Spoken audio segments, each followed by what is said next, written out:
Carta de Paulo aos Filipenses, capítulo 4, versículos 1 seguintes. A motivação da oração da manhã, que norteou a nossa reflexão e oração e testemunho, o Salmo 19, no versículo 9, convidava-nos. De pé, continuamos firmes. E nós começamos esse capítulo 4 aos Filipenses com a ordem, o imperativo categórico de Paulo: continuai assim, firmes no Senhor. Repita essa frase para quem está do seu lado gravar bem, é uma ordem. Continuai assim, firmes no Senhor. Vamos repetir? Continuai assim, firmes no Senhor. Aqui nós temos, além da ordem, continuai assim, desse jeito como você está experimentando nesse acampamento. Continuai assim, firmes no Senhor. Paulo já está dizendo um segredo: se você quiser continuar firme, precisa ser no Senhor. Fora do Senhor, você será não firme. E não firme significa infirmos, doente. Não firme, enfermo. A palavra enfermo é o contrário de firme, de firmeza. Se você não continuar assim no Senhor, você não conseguirá manter-se firme. Daqui a pouco você está mole de novo. E estando mole, qualquer coisinha derruba você. Para continuar assim, firme no Senhor, Paulo continua, versículo 2: que vivam em paz no Senhor. Primeiro, continuai assim, firmes no Senhor. Agora, que vivam em paz. Aonde, como, quando, que jeito?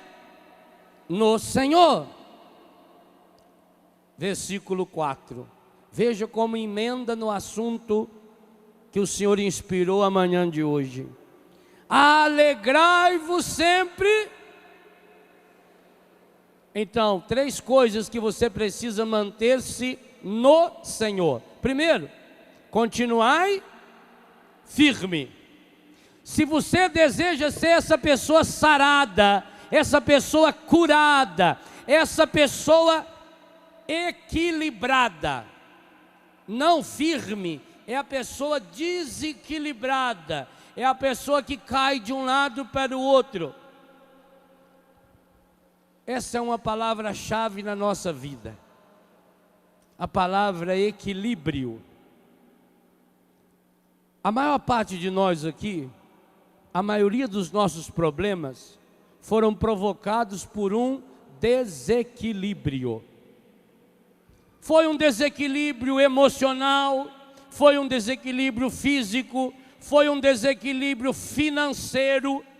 Você gastou mais do que devia e do que podia gastar.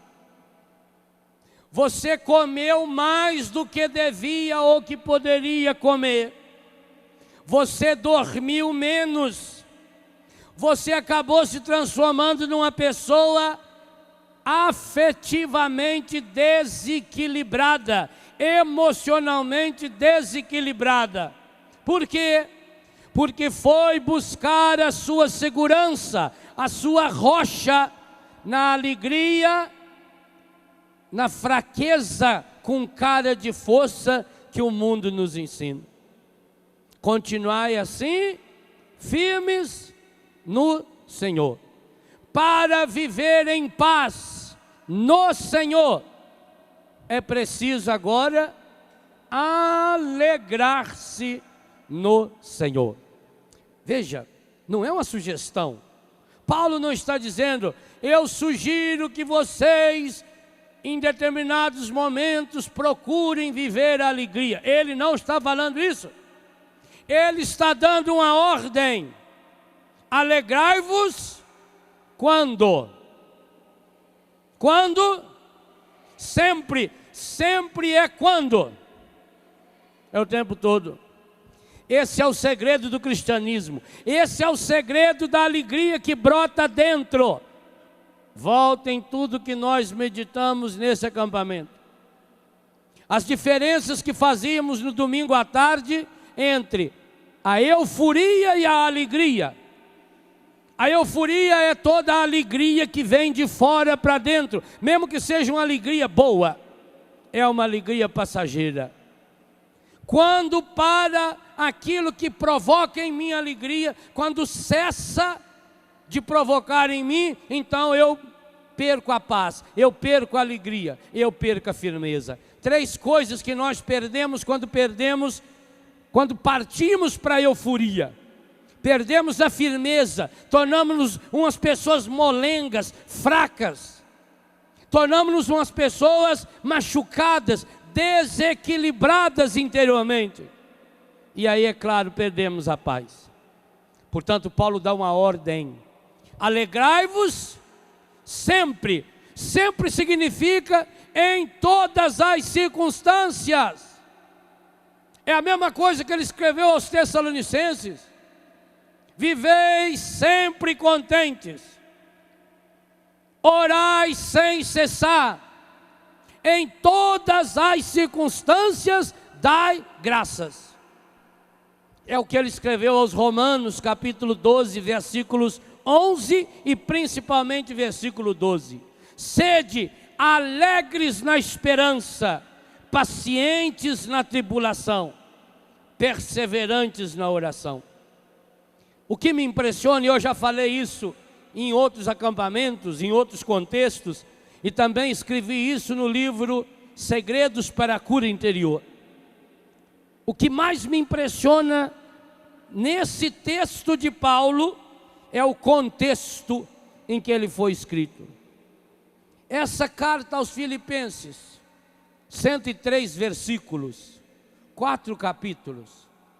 Em 4 capítulos, 16 vezes Paulo fala da importância da alegria. E em 3, pelo menos, o capítulo 3, versículo 1, e 2 vezes aqui no capítulo 4, versículo 4, Paulo diz que a alegria precisa ser uma ordem a ser cumprida, que não é uma opção, que é um dom de Deus, como já meditávamos ontem, mas que também é uma busca humana, é uma decisão humana. O que mais me impressiona nessa carta é quando depois, com os estudos que a gente vai fazendo da Sagrada Escritura, eu vi a descobrir que ele escreveu essa carta quando estava na prisão. Como é que um homem preso, e preso significa sem roupa, com uma bola de ferro presa aos seus pés, todo ferido e machucado, como ele mesmo descreve, ou em Atos 16, ou na segunda carta aos Coríntios, com todo o sofrimento que Paulo passou. Olha, gente, eu escrevo isso no livro Segredos para a Cura Interior. Paulo é uma daquelas pessoas que só teve prejuízo depois que se converteu a Jesus Cristo. Paulo era um homem do ponto de vista humano importantíssimo. Paulo era fariseu. Paulo era um respeitado, tão respeitado, que quando foi para prender os cristãos, ele que recebeu essa missão. Um homem que estudou na escola de Gamaliel, a mais importante escola farisaica que existia. Um homem de tripla cidadania. Era cidadão romano, era cidadão grego, era cidadão judaico. um homem que falava fluentemente 3 idiomas, um homem que chegava na Grécia e fazia discurso em grego, um homem que chegava em Roma e diante do rei fazia discurso em latim, um homem que falava fluentemente e escrevia em hebraico e com certeza sabia o aramaico, portanto 4 línguas, um homem de uma cultura espetacular. E o que foi que Paulo ganhou depois que ele se converteu? Paulada em cima de paulada. 3 vezes, diz ele, recebi dos judeus as 40 chicotadas menos uma. Significa que Paulo recebeu 117 chicotadas dos judeus. Quantas vezes ele esteve à beira da morte? Quantas vezes ele enfrentou naufrágio, fome, nudez, perigo, espada? Desde que Paulo se converteu, Paulo só teve, humanamente falando, prejuízo. Ganhou inimigo aonde não podia. O problema do seu temperamento, ele tinha um temperamento muito difícil. Paulo não conseguia conviver com ninguém. Ora, como fariseu, isso era ótimo para ele, pois ele era autoridade, ele não precisava conviver com ninguém. Ser cristão, do ponto de vista humano, foi o maior dos atrasos que aconteceram na vida de Paulo. Inclusive, segundo ele mesmo escreve, perdeu também a saúde. Perdeu a saúde. Perdeu o dinheiro, porque até o imperador ficou enrolando ele lá para ganhar o dinheirinho dele. Perdeu os amigos, perdeu a sua pátria, perdeu a sua cidadania, perdeu o respeito que ele tinha. 10 anos voltou, olha a humilhação.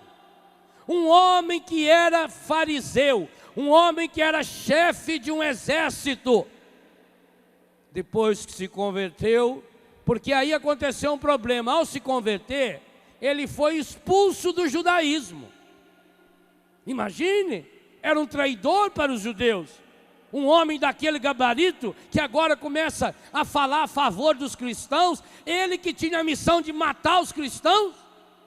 Paulo foi banido da comunidade judaica e não foi aceito na comunidade cristã. É levado ao encontro de Pedro, os dois se desentendem e Paulo tem que voltar para Tarso, aonde passa 10 anos. Sabe o que é isso? 10 anos sem os seus amigos, 10 anos sem os novos amigos, os cristãos, 10 anos trabalhando num trabalho para o grego e para o judeu, um trabalho desonrado, fabricando tendas, machucando a mão, cheio de estrepe na mão, de farpa na mão. Aquele homem tão poderoso, depois que encontrou Jesus, teve só prejuízo, teve só castigo, só recebeu como pagamento humilhação, falsas amizades, perseguições, enfrentou perigos da noite e do dia, passou fome, passou frio. Um homem que andava com aquelas túnicas cheias de babado. Os fariseus tinham uma túnica com babado, e embaixo era cheio de sininho, para que quando ele passasse aquilo balançava e todo mundo ficava de pé. Agora ele perde a roupa, agora ele está nu, ele está despido da sua dignidade. Paulo só teve prejuízo porque acreditou em Jesus, mas se manteve firme em Jesus. Por isso, meus irmãos, quando é jogado nessa prisão, já que agora está preso, já que agora ele não pode mais evangelizar, anunciar Jesus Cristo, Paulo inventou esse método de evangelização espetacular, que foram as escritas das suas cartas. As mais belas cartas de Paulo, ele as escreveu quando estava na prisão. Mas por quê? Será que na prisão Paulo não tinha tudo para fazer aquele exercício que eu falava ontem à tarde? De cair em si e dizer, puxa vida, Deus é injusto comigo. Depois que eu me tornei cristão, depois que eu aceitei Jesus, eu só tive prejuízo. E ele podia fazer uma lista, um calendário com uma caneta vermelha, quem sabe, para lembrar o sangue do cristianismo, os prejuízos que eu tive depois que me tornei cristão. Paulo, se escrevesse um livro com esse tema, seria um livro imenso. No entanto, ele começa a perceber, e na carta aos Filipenses ele conta isso no capítulo 3, ele começa a perceber que a verdadeira alegria não está naquilo que eu tenho, não está na minha função social, não está nas posições sociais, não está na grandeza do mundo, porque tudo isso é passageiro. E é bom que você se recorde, se você tem alguma coisa do mundo, você também vai perder. Paulo aproveita a prisão para olhar a sua vida com os olhos de Jesus. E aí descobre, ele de fato perdeu tudo. Perdeu o respeito humano, perdeu o valor humano, perdeu a sua responsabilidade humana, perdeu as suas vestes, perdeu a posição, perdeu tudo. Mas foi perdendo tudo que o mundo lhe deu, que ele acabou encontrando aquilo que ele tantas vezes buscou no mundo e não encontrou: a verdadeira alegria, a alegria que não inquieta a alma, nem mesmo quando a pessoa está na prisão. E é isso que você precisa, é isso que eu preciso, meu irmão.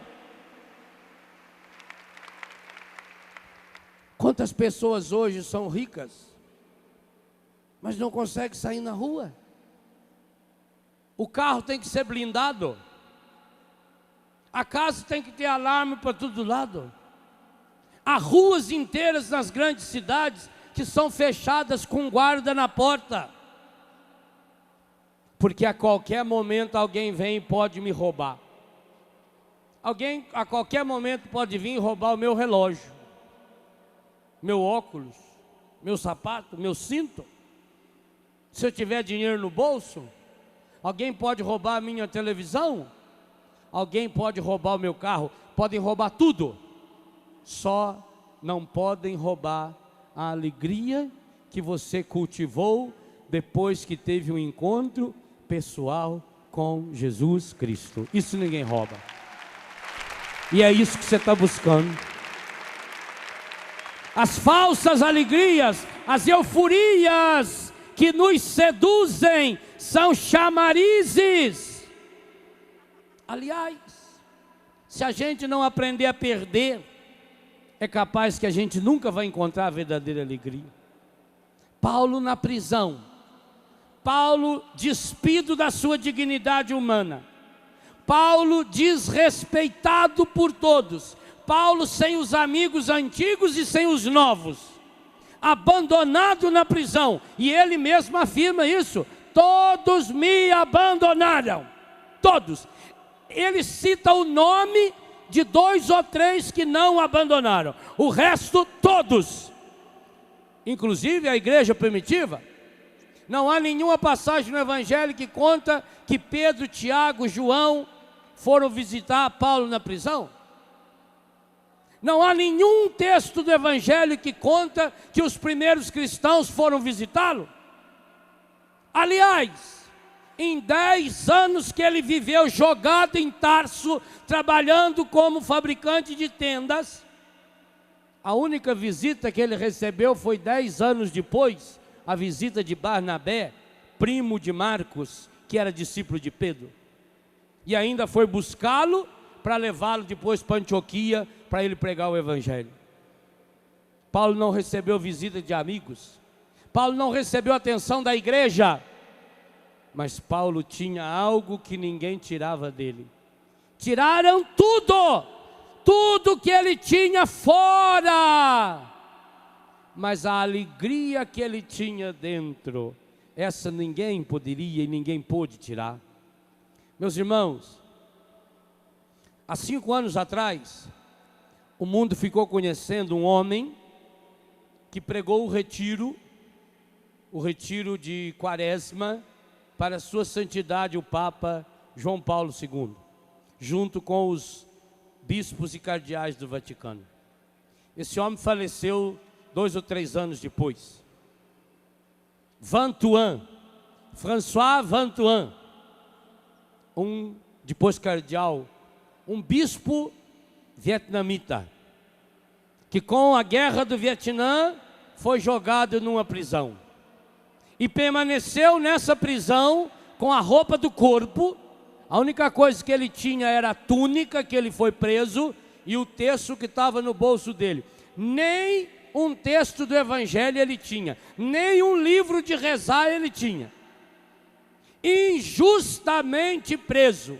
Preso porque acreditou em Jesus. Preso por ser fiel a Jesus. E o que ele fez na prisão nesses 17 anos que permaneceu injustamente preso? Transformou a prisão num lugar absolutamente sagrado. Já que ele não podia falar de Jesus, Vantuan resolveu imitar Jesus. E começou tratando bem os soldados que o feriam. Os soldados que o humilhavam. Cada vez que ele recebia uma palavra de humilhação, uma violência de um soldado, cada vez que o pegavam firme pelo braço e o arrastava para mudar de uma cela para outra, ele agradecia com um sorriso. E com isso ele converteu alguns soldados. E foi uma grande graça para a igreja do Vietnã. Muitos padres do Vietnã hoje, muitos, são padres graças à prisão de Vantuan. Porque como os outros bispos não podiam ordenar nenhum seminarista padre, porque se ordenasse ia preso, era proibido pelo governo do Vietnã.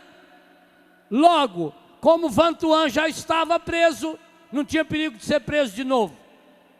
Os bispos mandavam os seminaristas prontos para ordenarem com uma carta, e como Vantuan tratou bem os carcereiros, o carcereiro deixava entrar de noite o seminarista na cela, e enquanto todos estavam dormindo, o Vantuan sozinho numa cela de prisão, ordenava aquele seminarista. O menino entrava ali, seminarista, sairia dali sacerdote para levar o evangelho para o país inteiro. Muitos foram os ordenados por Vantuan.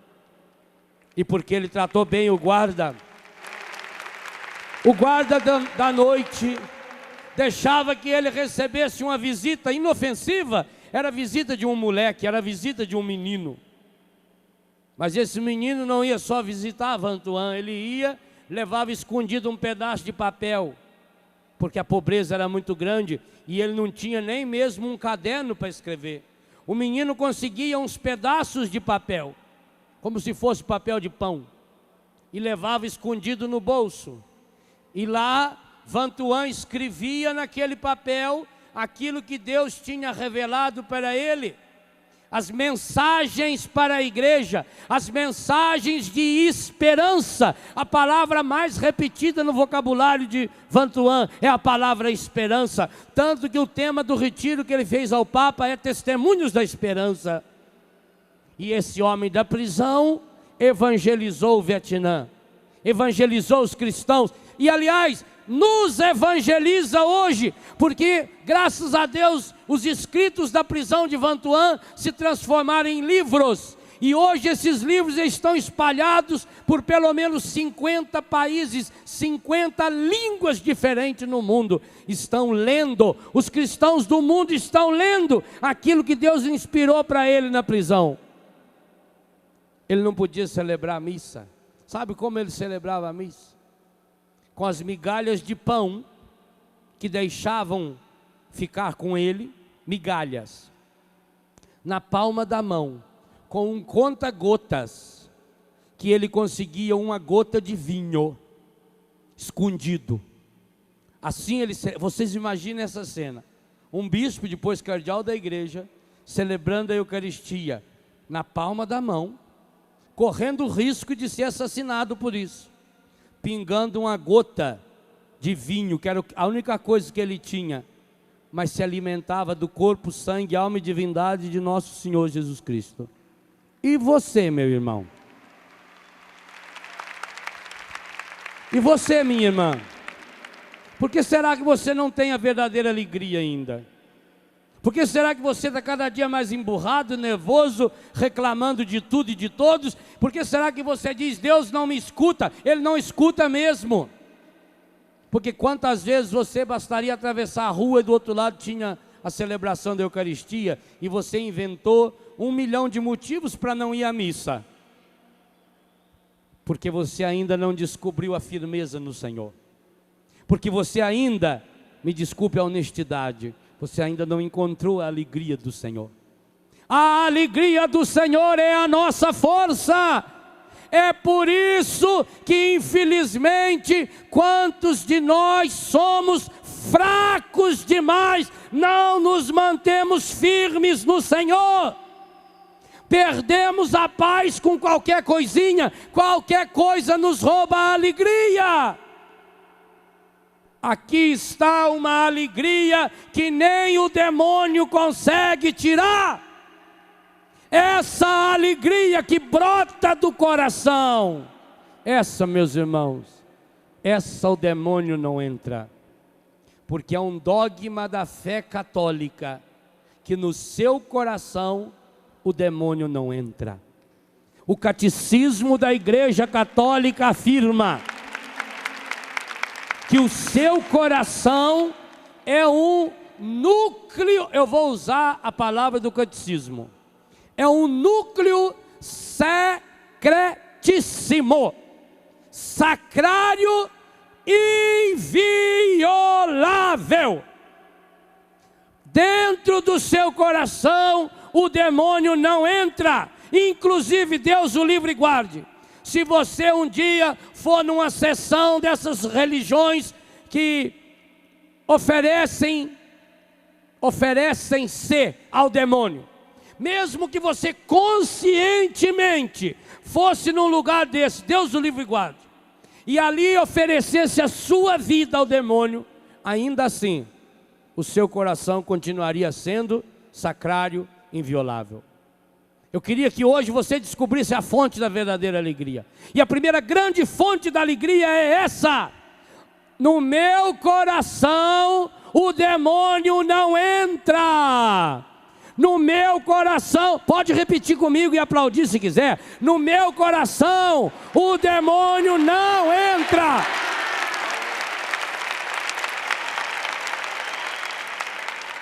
Repito, nem se você desejar, você não tem esse poder. Que maravilha! Esse poder Deus não deu ao ser humano. Você não tem o poder de abrir seu coração para o demônio. Mesmo que você conscientemente dissesse, eu abro meu coração para o demônio.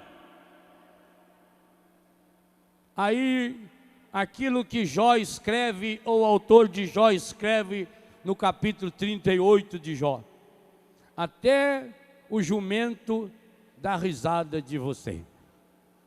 Vê aí na sua Bíblia. Eu acho espetacular esse texto. Livro de Jó. Jó.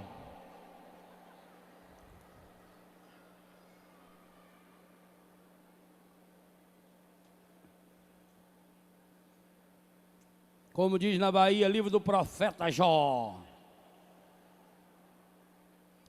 Capítulo 39, versículo 5. Quem pôs o asno em liberdade? Quem é asno? Não levanta a mão, não. Asno é burro. Quem pôs o asno em liberdade? Quem rompeu os laços do burro selvagem? Aí Deus falando: dei-lhe o deserto por morada, a planície salgada como lugar de habitação. Versículo 7, lê aí. Ele ri-se, ri-C. Ri-se significa ele ri sozinho. Quando você olhar um burro olhando você assim com a boca meio virada, ele ri-se do tumulto da cidade, não escuta os gritos do cocheiro. O cocheiro é você, sua anta. Deus disse para Jó que o burro riu dele. Agora você pensa bem, retome o que o padre Zé Augusto falou na missa ontem. Se o Jó, que era aquele homem espetacular, o burro riu dele, imagine de você. Imagine quando o burro olha para a minha cara. Ele ria dessa agitação. Por que que o burro ri de você? Porque você é uma besta. Porque você fica acreditando que o demônio tem poder de destruir o seu coração. Oh, meu irmão, a sua igreja afirma como certeza de fé: o seu coração é um sacrário inviolável. Padre Léo, mas se o nosso coração é um sacrário inviolável, por que é então que nós temos tanta mágoa, tanto ressentimento? Como é que o senhor explica que eu seja uma pessoa tão triste? Parece que a minha tristeza vem lá de dentro do meu coração. Não é. Dentro do seu coração não tem tristeza. Dentro do seu coração não tem mágoa. Dentro do seu coração não tem ressentimento. Dentro do seu coração não tem impureza. Dentro do seu coração não tem nenhum resquício do pecado. Dentro do seu coração só existe lugar para uma pessoa que você não tem o poder de tirar lá de dentro, porque ele entrou lá quando fez você. Dentro do meu e do seu coração só tem lugar para Deus. Quem mora no meu coração é Deus. Se eu estou consciente disso ou não estou consciente disso, tanto faz. Mas então por que você está em tristeza? Por que você tem angústia? Por que você é deprimido? Por que você é nervoso? Por que você é impuro?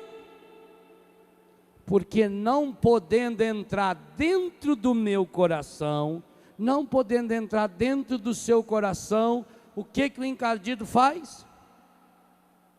Ele começa a trabalhar em volta do coração e vai criando uma casca. Quanto mais você peca, quanto mais você reclama, por isso que ele gosta da lamúria. Cada vez que você está lamuriando, que você está remoendo, ele vai lá com o pincelzinho dele de tinta e vai passando em volta do seu coração. Esse é o poder que ele tem. E aí chega um momento que o seu coração está pesado. Chega um momento que a casca do seu coração virou uma casca de pedra. Por isso que você fala: ah, padre, agora o senhor está explicando bem por que o meu marido é casca grossa. É por isso mesmo? Não existe gente ruim no mundo. Existe gente que consciente ou inconscientemente deixou o encardido construir uma casca. Em alguns essa casca é uma casca igual de ferida. Em outros já é de couro. Em alguns já é uma casca de pedra. Então o seu coração está lá dentro, querendo Deus. O seu coração está clamando por Deus, porque dentro do seu coração existe Deus. Você é morada de Deus. Não sabeis que vosso corpo é templo que habita Deus? Deus faz morada, principalmente você que é católico, que comunga Jesus Cristo. Jesus entra pela boca, derrete-se inteiro, por isso que ele derrete, que é para passar a camada de pedra, a casca grossa, a casca de droga, a casca de pornografia, a casca de violência, a casca de mentira, todas as cascas que foram colocando no seu coração. Alguns estão com o coração pesado, cansado, porque a casca é muito grande. E aí quando você olha para o seu coração e ele está com aquela casca medonha, você acha o seu coração feio. Então, como você já está íntimo do encardido, a profissão dele é encardir, você pede para ele que ele mude o seu coração. Mas como ele não pode mudar o seu coração, o que é que ele faz? Ele dá de novo uma pintura nova no seu coração. Ele pinta a casca do seu coração. Por isso que na hora você fica feliz.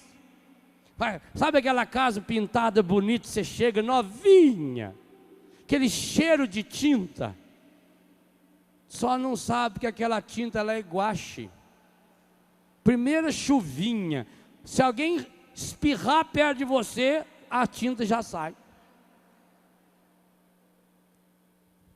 A tinta tem cheiro de nova quando é nova. E depois? Depois você percebeu que aquela tinta virou um cascão. E aí a mesma coisa, quando alguém chega numa casa, compra uma casa, vai lá e compra a tinta e passa por cima. Ela era verde, agora pintou de azul. Aí vende a casa, o outro vem, compra a casa, não gosta do azul, pega a tinta e põe tinta amarela. E o outro vem e tinta de vermelho, e o outro de roxo, e o outro de branco. Aquela parede já tem 15 camadas de tinta. E um triste dia, a umidade vai entrando dentro da parede, aquela casca grossa, grudada no reboco, e cai tudo. É o que acontece com você também. Sabe quando é que você se fica mal, que você fica com tristeza? É quando cai uns pedaços de casca no seu coração, e você vai querer juntar esses cascos de novo, vai juntando esses pedaços para pôr no lugar. Você está rebocando o seu coração está cheio de espaladrapo, seu coração está cheio de piche. Pelo amor de Deus, chega perto da água viva do Espírito Santo. Só Jesus, na força do Espírito, pode arrancar essa casca. É por isso que você é uma pessoa tão grossa, tão chata, tão... qualquer coisinha, você está aquela pessoa que se fere com muita facilidade. É por isso, é por causa da casca. Mas lá dentro do seu coração, por isso que você, mesmo casca grossa, se emociona. Mesmo você que é pai, homem, está lá na fábrica, lá você é durão, lá você diz que manda, né? Eu quero ver um pai que não deixa escorrer uma lágrima atrevida diante do filho que vem correndo e pula no colo e beija assim com aquele nariz sujo, cheio de ranho. Eu te amo, papai. Eu quero ver homem que é homem não chorar ali. Eu quero ver homem que é homem não chorar. Como eu chorei muitas vezes também, quando ia em Curitiba no Hospital Pequeno Príncipe, e via aqueles menininhos, aquelas menininhas de 2, 3 anos, 1 ano de idade. Magrinho, magrinho, magrinho, magrinho, sem nenhum cabelinho, cheio de agulha enfiada pelo corpo, sonda no nariz, porque o câncer está comendo aquela criança. E você chega na beira do vidro da UTI e a criança olha para você e sorri. Meu Deus, quando eu vejo uma criança doente sorrindo, eu entendo um monte de coisa que a vida explica para a gente. Eu queria ver o homem durão, engravatado, doutor, presidente, isso, aquilo, eu queria ver.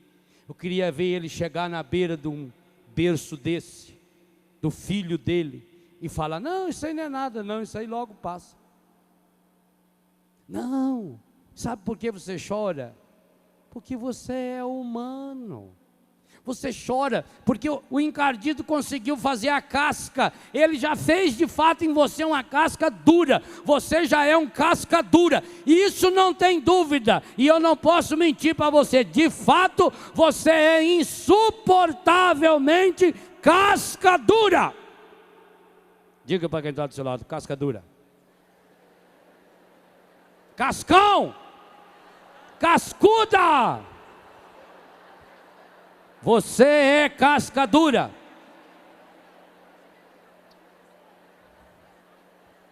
Mas dentro dessa casca dura tem um coração semelhante ao coração de Jesus. Um coração humano, um coração sensível, um coração que se alegra com as pequenas alegrias. Um coração que vibra com a beleza que há na vida. Um coração que não tem medo de ser feliz. Um coração que deseja ser feliz. Então, meu irmão, minha irmã, pelo amor de Deus, não saia desse acampamento de carnaval com a casca que você trouxe. Eu tenho a resposta para você.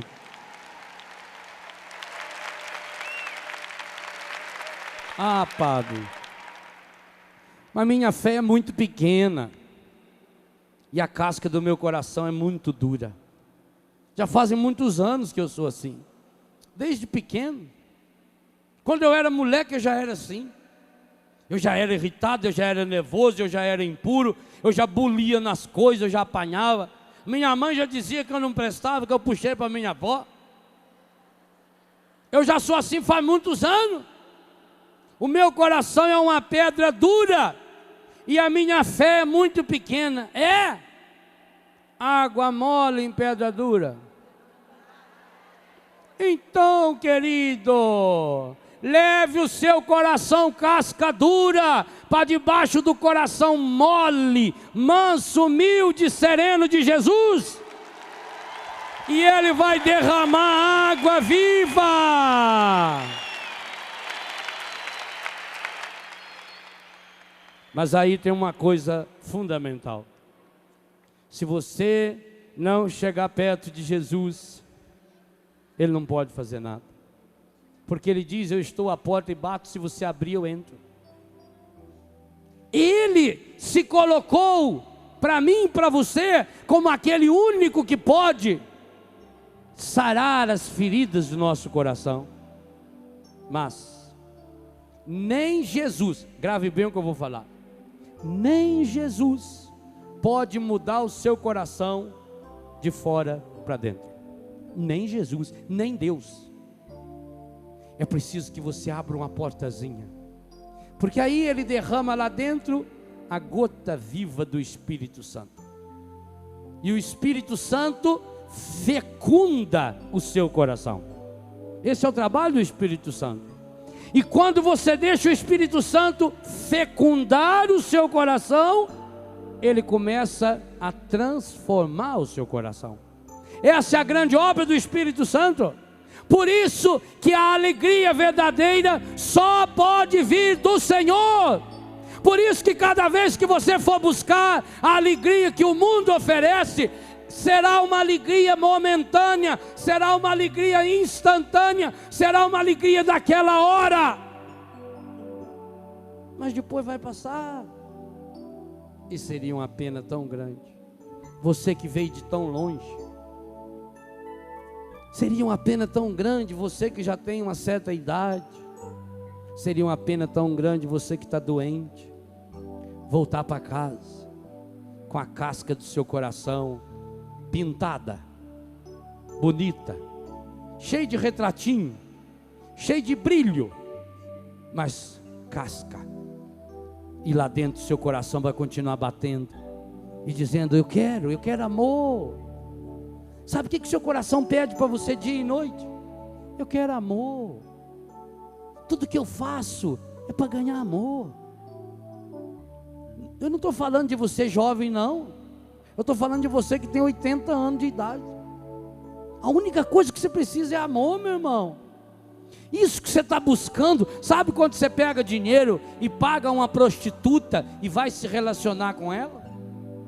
Você que carrega aí no bolso uma camisinha como se fosse homem. Homem verdadeiro é aquele que tem coragem de tirar a camisinha e jogar fora. Quando você vai atrás. E aliás, daqui a pouquinho Jesus vai passar pertinho de você. Quem sabe não é o que esteja faltando você jogar fora essa porcaria que você tem aí. Ontem eu vi na TV Canção Nova, no jornalismo da sucursal de Brasília, falando que o Viagra, remédio mais consumido no Brasil, está sendo comprado por jovens. Jovens, senhores que não têm o problema, a doença, mas compra porque quer impressionar alguém. É isso que faz você ser homem? Ô, meu irmão, deixe de ser besta. Dentro do seu coração não há Viagra que levanta nada. Dentro do seu coração não existe antidepressivo.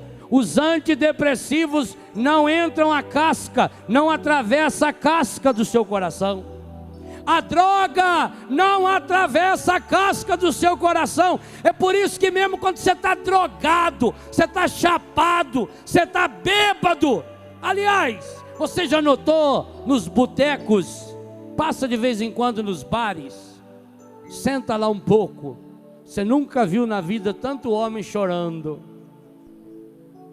Depois começa a beber, começa a chorar. Estou me lembrando da minha mulher. Tudo que eu vi, aquela safada sem vergonha, aquela ordinária. Eu vou, me dá outra aí. E pior, eu gosto daquela danada.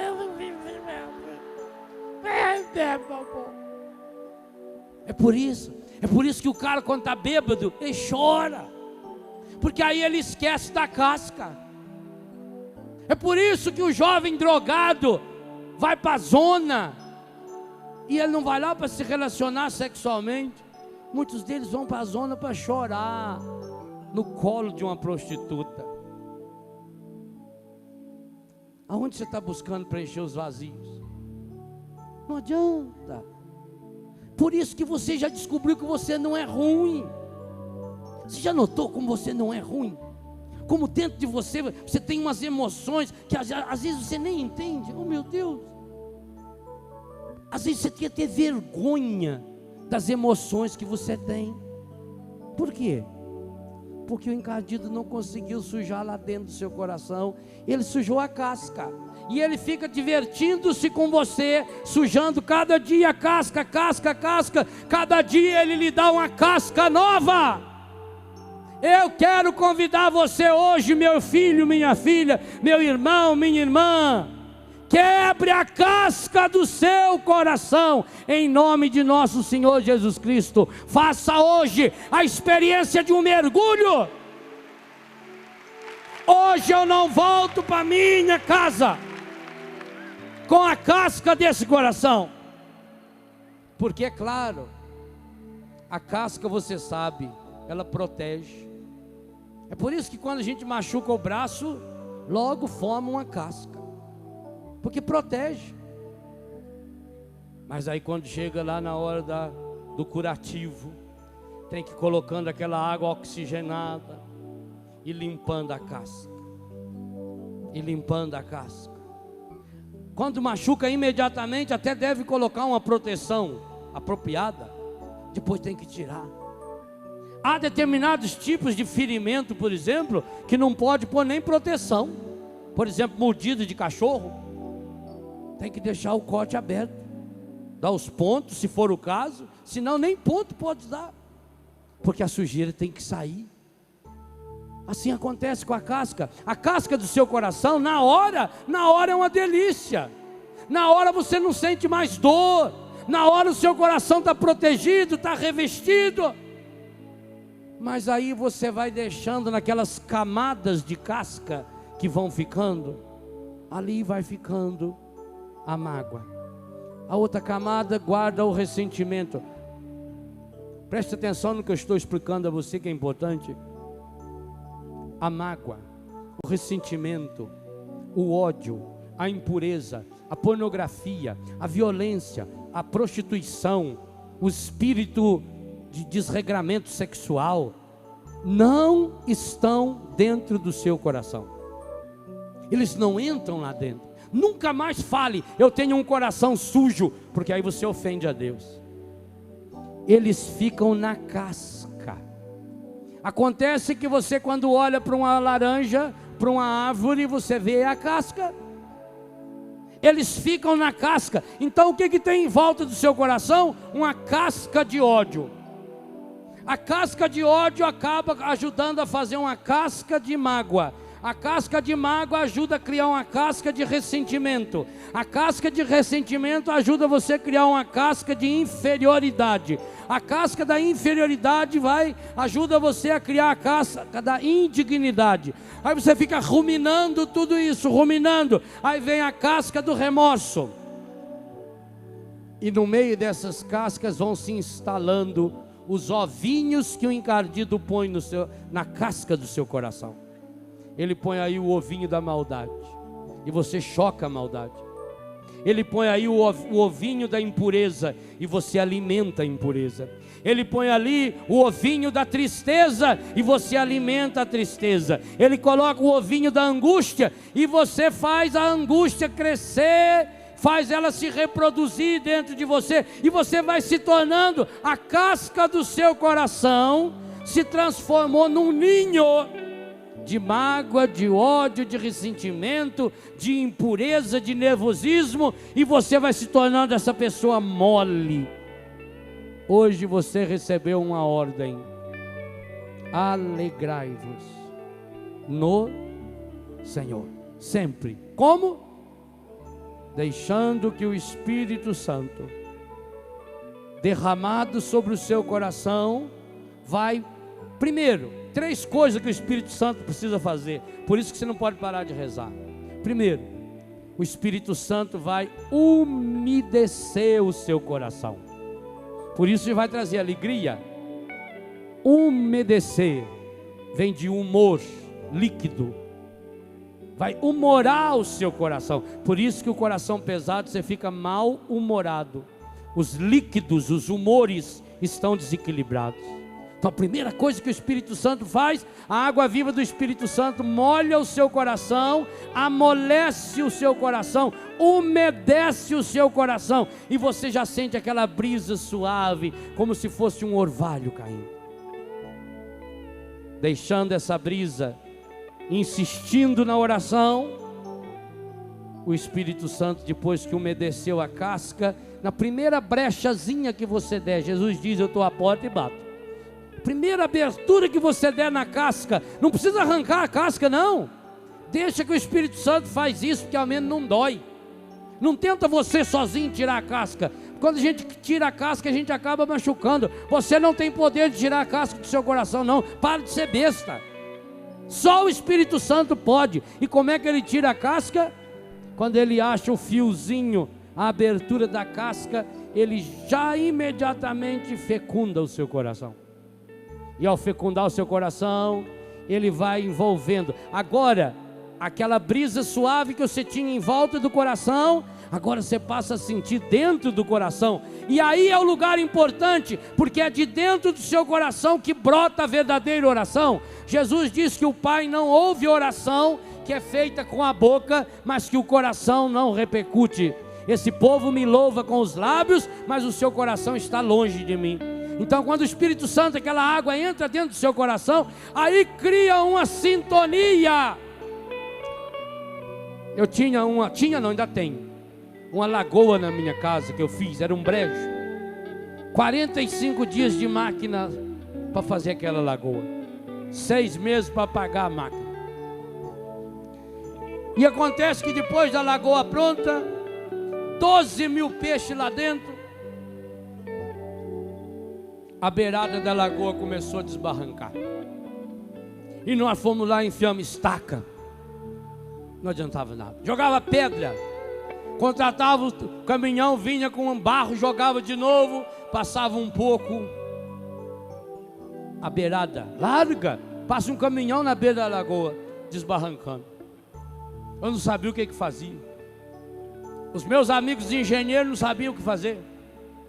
Mas graças a Deus, papai era vivo, foi me visitar. E andando lá com o papai, devagarinho na beira da lagoa, eu falei: olha aqui, pai, já plantei bambu, já fiz isso. E não adianta não, meu filho.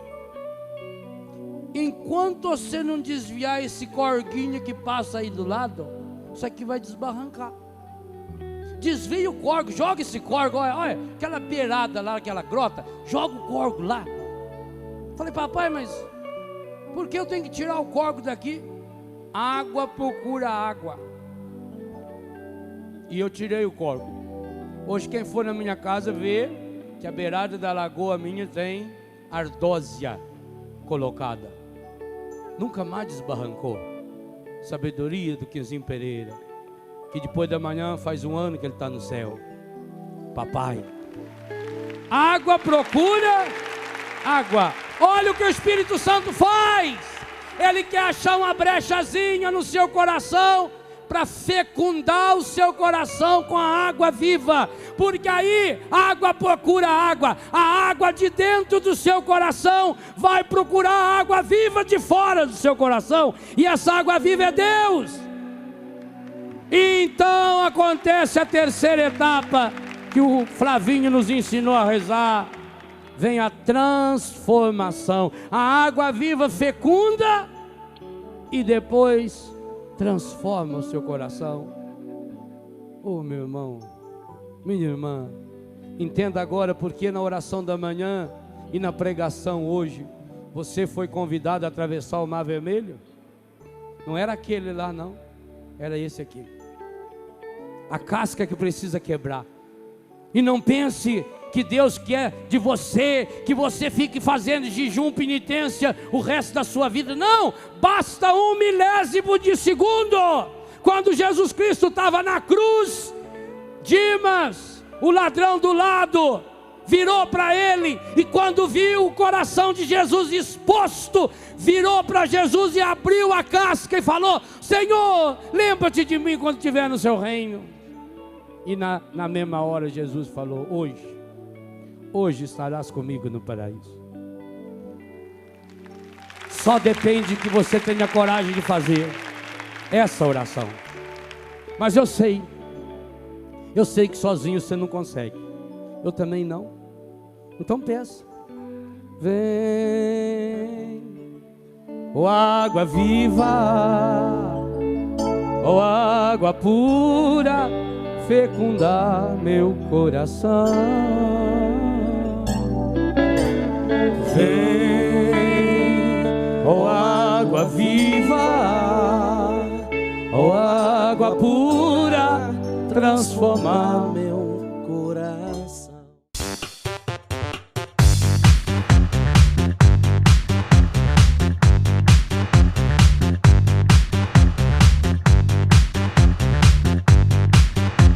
CançãoNovaPlay.com. Assine já!